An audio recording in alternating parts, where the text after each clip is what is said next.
Story time about how I almost got kidnapped at a grocery store. So a little background information, I was 16 and it was during the summertime, and I was super excited because I had just got my license, but my parents had this idea that if they made me drive around and do all their errands, that I would be a better driver. So I was pretty much like their Anyway, so the one night my mom wanted to make this recipe that she saw on TikTok, and she didn't have the right seasonings for it, so who did she tell to go to the store? Yours truly, me.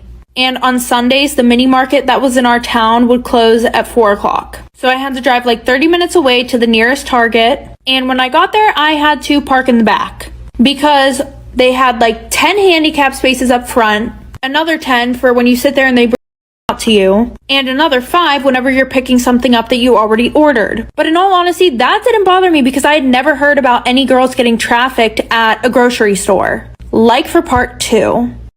Part 2 about how I almost got kidnapped at a grocery store. So like I said, I parked all the way in the back of the parking lot. I mean, okay, not all the way in the back, but I was damn near close.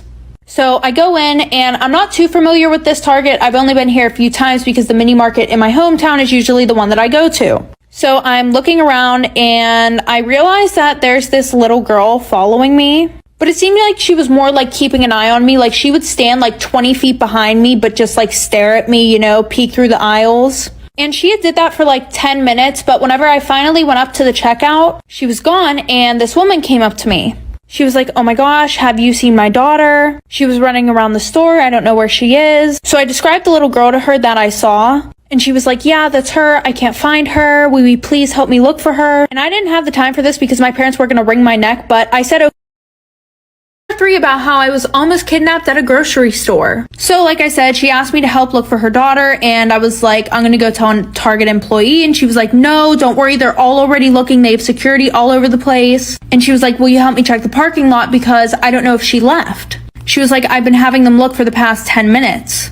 So I didn't think anything of this because I didn't think that some lady would try to kidnap me. So I went into the parking lot with her, and I'm like, "Okay, where do you think she would have went? Like, did you drive here? Did she maybe go to the car?" And she was like, "No, we live like 5 minutes down the road. Do you think that we could get in your car and drive around?" And I said, "Yeah," because I thought that it would speed up the process. And my dad's truck was really high off the ground. So while we're walking, I'm like, "I think someone's under my car." And she was like, "What? No, it's probably just the shadow." And I'm like, "No, there's someone under my car." So I turn around to walk back into the store, and she starts like pulling my arm towards my car. So an employee called the police whenever I went in there, and long story short, they were trying to kidnap me. The late person. Like, I am late for everything. Not only am I the person who's always coming up late to anything, but I am also the person who is late mentally. Like, someone will be telling a joke or something, and like 5 minutes later when the whole conversation has changed, I'll be like, "Oh," or like laughing my head off, and they'll be so confused. They'll be like, "What? Why are you laughing? Are you okay?" Yeah, I am that friend.